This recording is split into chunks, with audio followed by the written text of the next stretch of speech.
I interviewed 13 incredibly successful print-on-demand sellers, most of whom are millionaires from their print-on-demand businesses. These were the vital takeaways I got from the interviews, and I wanted to share them with you in order to help you succeed with your very own business. Here are the 13 people I interviewed. I will be interviewing more in due course as well, but honestly, I just got some fascinating stories, really inspirational. I've compiled a list of 9 takeaways that I wanted to go over. So before getting straight into it, please hit that subscribe button if you haven't already. We're getting so flipping close to 100,000 subscribers now. Number 1, consistency is key. The reason I put this first is because every single person mentioned it. It was without a doubt the main thing that connected all of these sellers together. Everyone mentioned how vital consistency is. This isn't just related to designing or uploading. It's every aspect of the business, hard and easy. Consistently educating yourself is a big one. Now, I spend a huge amount of time every single week watching from others and learning and implementing new strategies. Of course, consistency is also referring to uploading designs and not letting slow days drag you down. It might be months or years since you got sales for your print-on-demand business, and it's really tough. And no one talks about how difficult it really is, but I can imagine it puts you in a very difficult position. Should you continue if it's not making you money when you have bills to pay and monetary commitments, or should you just move on? What I'll say is this: if it's been years and years and you haven't got any sales yet, something has probably happened along the journey that is stopping you from getting those sales. Maybe it's your designs, the platforms that you listed on, or the amount of designs that you made. Or maybe it's just the niche that you're in. There are so many varying factors as to why you might not be getting any sales, and I totally get that giving up might actually be the smart choice in order to pursue something more reliable. If you are really wanting to do print on demand, but you are struggling with sales, I think it's important you follow a set of steps, whether from YouTube or from somewhere else. Wherever it is, it doesn't matter. Just make sure you're able to validate your work with someone who has had proven success. That way, you can make sure that you are on the right track. Once you are on the right path, try and be as consistent as you possibly can with every single step. Number 2, focusing on the right platform. Only 3 platforms really stood out in these 13 interviews, and well, there's no surprises there. Amazon Merch on Demand, Etsy, and Shopify. I wasn't surprised to see these platforms mentioned, as the most successful sellers tend to pick one of them. No one was saying how well they were doing on Redbubble or TeePublic, not at all. If this is not an indicator as to what works, I don't know what is. Sure, there are some YouTubers out there who mainly talk about Redbubble or TeePublic. I have tried really hard to get them on and actually interview them for the podcast, but surprise, they ignore everything. So it's very hard to actually speak to someone who claims they are making a good income from one of those smaller platforms. Most of the people I interviewed sold on Etsy, a few on Amazon, and then even less on Shopify. However, what's really interesting is the Shopify seller was making more than pretty much every other seller combined. Now, I found that fascinating and, well, not at all surprising. And just to go over some issues that sellers have with picking one of these 3 platforms. With Amazon, it's not as easy to get accepted with their program. And the only solution I've heard is to maybe buy an account if you can't get accepted. But that's very risky, and it could get you shut down. With Etsy, it was just beating the potential suspension and also getting seen on the platform when there's a sea of identical designs is hard. And with Shopify, it's the complication, the overwhelming feeling of building a platform from scratch and sending in your own traffic. So each platform does have drawbacks. Number 3, continued learning.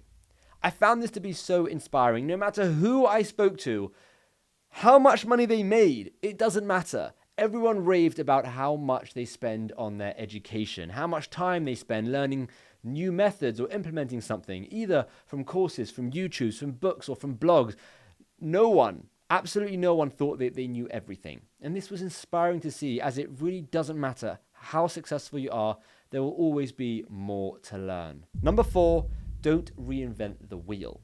I was quite surprised by this one. I didn't realize the vast majority of sellers would say this. And to be honest, it makes sense. And it's exactly what I've been teaching now for years. With print on demand, there is so much data already out there. And we can see exactly what has sold, what price points work best. All of this data is readily available. So try not to reinvent the wheel with brand new designs, brand new price points. At the end of the day, you're just selling a t-shirt. There's no reason for it to get too overcomplicated. Occasionally, I'll add a brand new, unique design to our store and drive traffic to it to see if it sticks. Sometimes they do and sometimes they don't, but I only do that to beef up the store when I know I've already got bestsellers in the bag. Number 5, a lot of content you see is very surface level. A lot of people get their information from YouTube or maybe from blog posts. After speaking at length for hours and hours to all of these sellers, I started realizing how a lot of this public content is actually very surface level. There's so much intricate details that make such a difference and, well, can really affect your sales. I'll give you a perfect example with my own Shopify store. We were sending tons of traffic to our main collection page. It has over 100 designs in it, and that collection was being auto-organized by A to Z.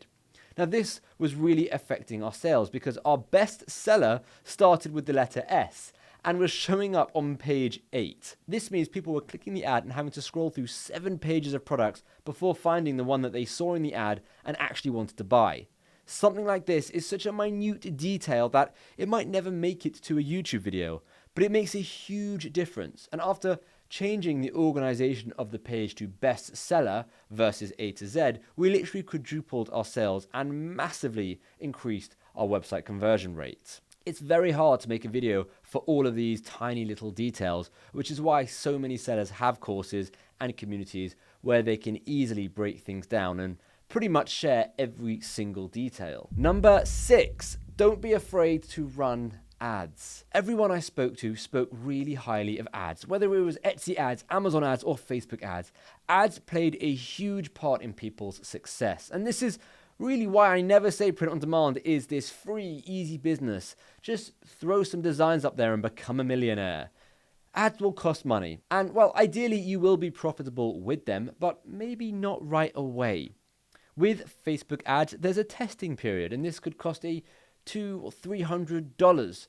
And with Amazon, well, it's a lot more straightforward, but you only get access to Amazon ads when you hit a certain tier level. And with Etsy, the ads are limited and the budgets grow over time, so it can be quite annoying to scale.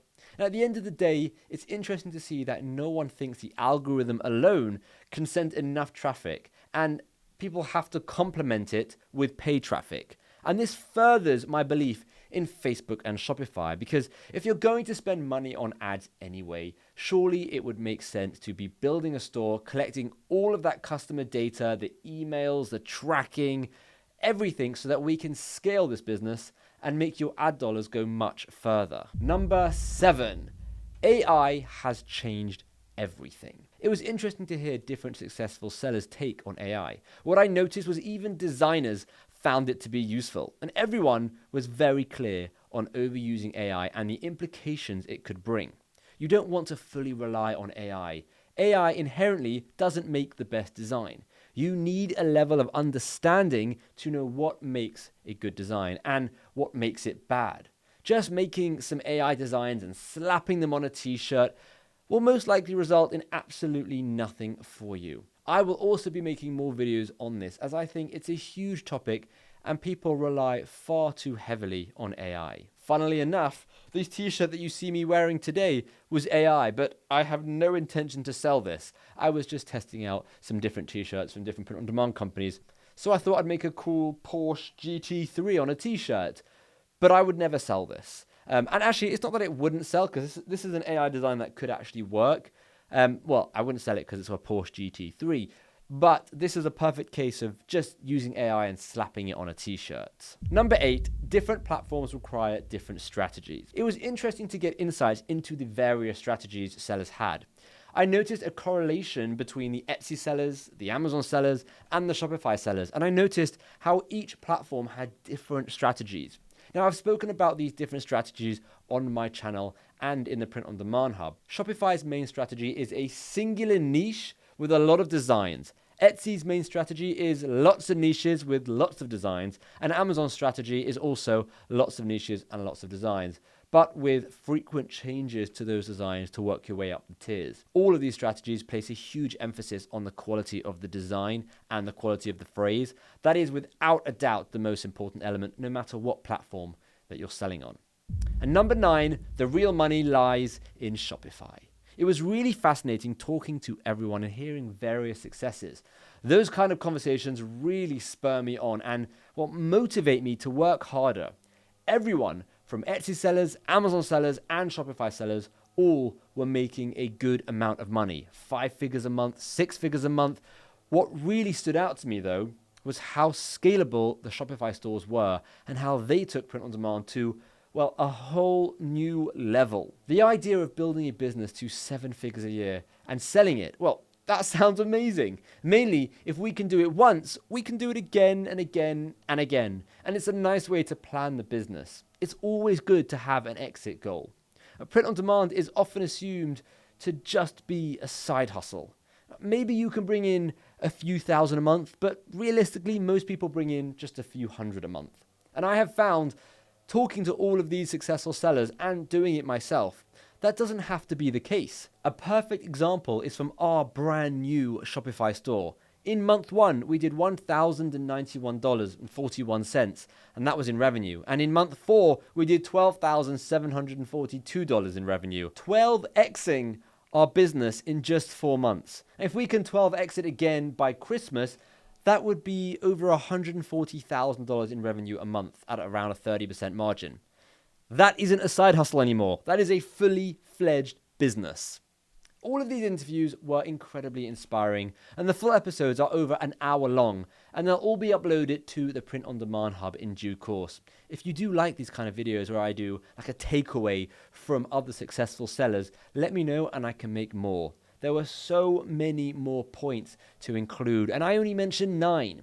So there's a lot more where this came from. Anyway, thank you very much for watching.